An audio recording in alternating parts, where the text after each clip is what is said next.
Banggood have kindly sent me the Eachine E010s Pro.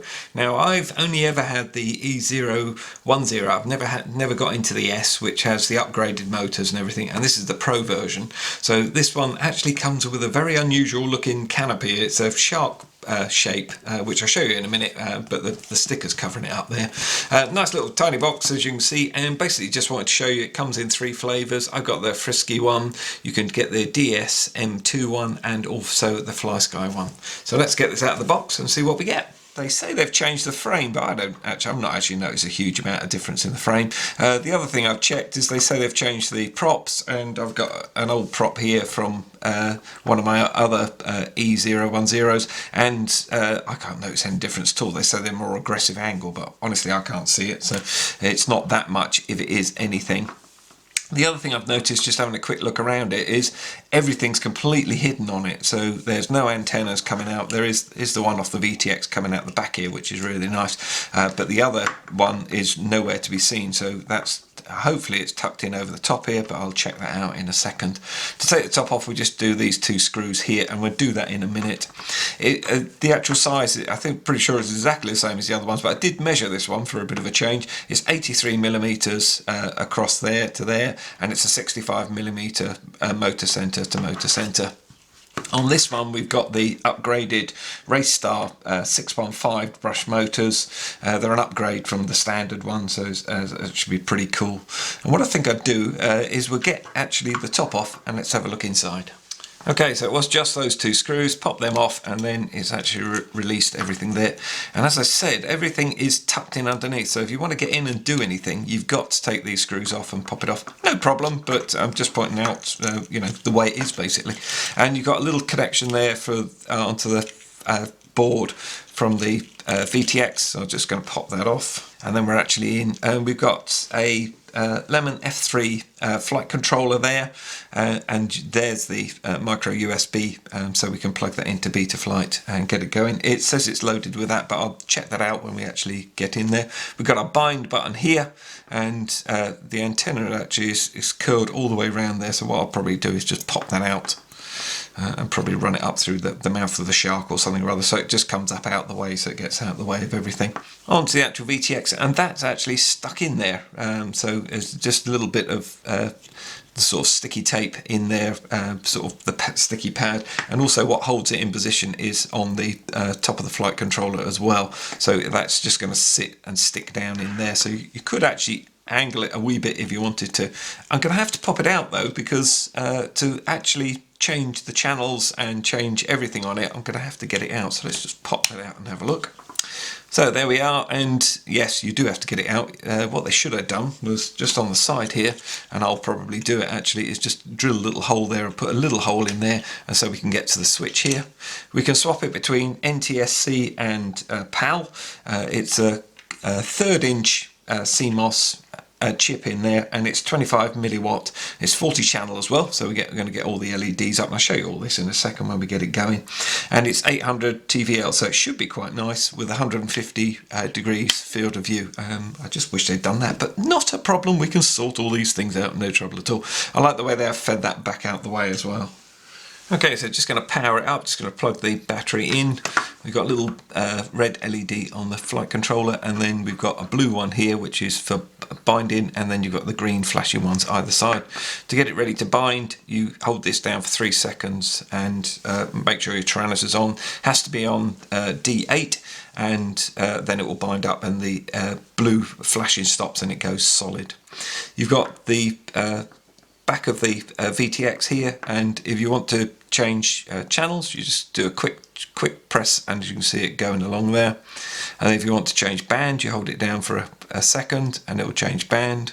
And if you want to change it to the blue ones, whether it's NTSC or PAL, and if you want to do that, you just simply hold it in for 3 seconds. You get it flashing, and then if I let go, it's gone off. Accessories you get with it, you get a little prop removal tool, you get a USB charger which connects to the battery via the lossy micro, obviously, connector, and when you plug it in, when you're charging it, it glows red. When it's fully charged, so the red LED goes off. You get a set of 4 props, spare ones. You get few sticky pads, the 3M sort of sticky pads. This is for holding the VTX in the camera, in the actual body of the shark, and also holding it onto the board itself. And then you get a couple of elastic bands. And I use a lot of elastic bands on the channel for holding all sorts of bits and pieces on, but I cannot for the life of me think what that's for unless it's just to hold the battery in position. But it does hold really well in the battery bay area, so I honestly don't think you'll need it. I've never used it on any of my other E010s, so. You also get an instruction sheet that's in Chinese and in English, and it pretty much runs through everything. Obviously it's particular to what model you've gone for, and like I say, I've gone for the frisky one, so it runs through exactly the binding process and everything. And like I was saying about the blue flashing LED, we've also got OSD, which I think I forgot to mention on it as well, so that'd be really nice to have. And also it's got a barometer on it. I can't really see me wanting to use that, but it's there and set if you want to use it. Okay, so I'm bringing it into beta flight, and as you can see we're on 3.2.3, and the target is the Lemon, and it's the Lemon F3 as we said. So I'm going to run through everything that I've changed. I've actually come back to redo this after I've done all my flights and everything, just to make sure everything was fine. And it's worked well for me. This is a great little flyer, and these are the settings I used. If you're a techie guy who's brilliant in beta flight and everything, I would just skip this bit and go to the flying bit, because this is probably going to be tedious for you. So I'm going to run through everything, all the settings for newbies and stuff like that, low techie guys like myself. This is the ones I use, and it flies really well. So you got USB VCP is enabled, and this is how it was. This is how it was set up. Come out of the box like this. Go into the configuration, up to you whether you have motor stop on or off. Well, all settings here are entirely up to you, aren't they? That's the whole thing about beta flight. This was set up correctly with the receiver as well. You've got air mode permanently enabled. I did turn that off. Make sure you got the OSD on, because it does have on-screen display, which is really good. And then save and reboot in there. The power and battery I left as is, and then the PID settings as well I've left as stock, but I think somebody's played around with these because they're definitely different to ones I've noticed before, and the curve looks a little different, so whatever they've done definitely works. Like I say, I'm on a Tyrannus, and I had to change this to TAER, so that I've got my throttle and I've got my yaw and then my pitch and my roll. This was actually default was AETR. Then onto the mode switch. And this is how it comes. Basically, it's permanently set on angle, and what I did was I just took that down onto aux 1. So that's my aux 2. Sorry, I want mine on. So put that on aux 2. There we go. And then I've got angle mode, and then I popped on horizon. It's just a thing I do. I have no idea why, because I never. I don't think I ever fly in horizon, but it's just old habit, I suppose. And then at the end, I'll put air mode on as well. There we go. And just slide that along to there. And then that's my third position switch there. And then I did try flying with the barometer, and it didn't work at all. I didn't get on with it at all well, so I'm just going to take that one off. Can't see any sense in having it on there. And that was it. There was no need to. I haven't bothered with putting a OSD switch on, because I quite like it on all the time, to be honest. It really doesn't bother me. Oh, and the arm one. Sorry, the most important one is the arm one. There we go. Well spotted. Whoever shouted at the screen there, thank you so much. So I'm going to have arm over here. So literally, that's one switch. I'll show you the switches when I get out for the flight. And that's us done. So there's only 2 switches there. I didn't do anything with the motors, the OSD. This is the default, and I just changed it to my personal preference. I don't use the sidebars or the artificial horizon. Main battery voltage. I think I left pretty much everything like that. You'll see it on the flight footage anyway.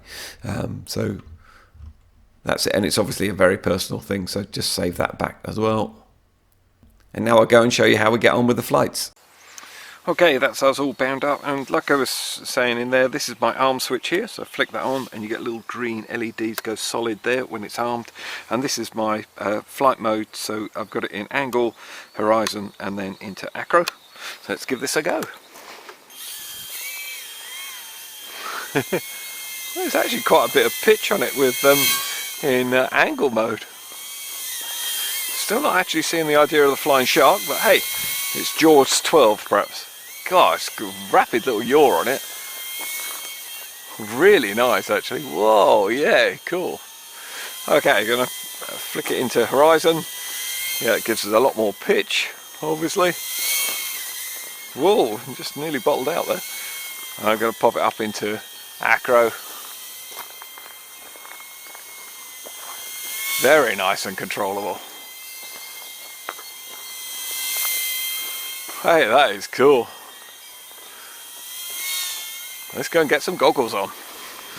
Okay, so I'm going to finish off with just loads of footage, and as you can see, I'm flying in Acro, I'm flying in angle mode, I didn't bother with horizon, and it's absolutely smooth as anything. I didn't get the dropout that I've had before with ducted fans on bends and things, and turns, sorry. You don't get the sort of drop in with the shoulder that's into the bend. I never had any issues with it, it's really good. So the PIDs work for me, I found it absolutely superb. Really nice control, loads of distance on it as well. And if you see, there's some ones flying around my house. One of the walls in my house is 1 metre thick because the house was actually built in 1886, so the internal wall is absolutely huge, and it's solid. So when I've got a little bit of video dropout, that's why. Out in the garden I didn't really have any issues at all, and the other side of the garage and everything, as you'll see. So the footage explains it all. If that doesn't sell it to you, I don't know what will. It was a blast to fly. This shark thing, absolutely, I held back at the beginning, not being rude about it, but actually what the heck were they thinking? This thing is useless. I mean, it does nothing. If you get a bit of water on the lens, because I was flying in the mornings, got a bit of dew on the lens, when you clean it, it slides backwards in the unit, and then you can't get it out of the way. Oh, and you have to take it off to do anything with it. It's absolutely useless. It actually weighs 1.5 grams, so if you pop that off, you bring the actual quad itself down to 20 grams, so that helps as well. So that gives you a better experience. So just my thing would be, the quad is really good. I think it's pretty good value for money for what you get. Just sling that thing out of the way and just attach this however you like, really. The battery was getting about 2.5 to 3 minutes. 3 minutes was an absolute max. I only did that once, but it was always just over the 2.5 minutes. And I'll put a link down in description.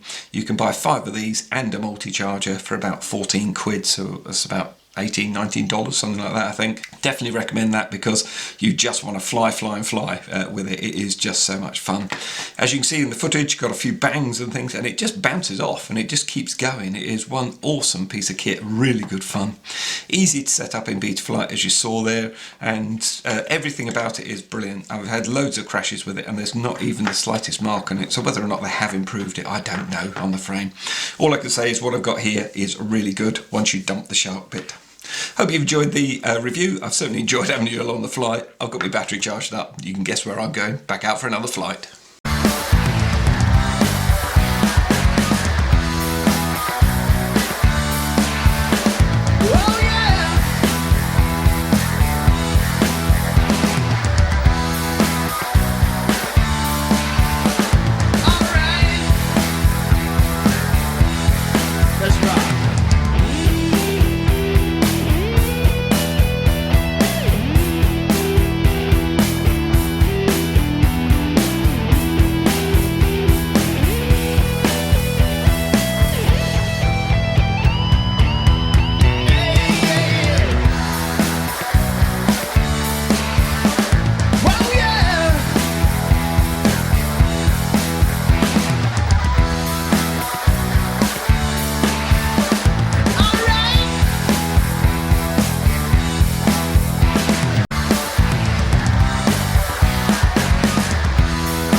Oh,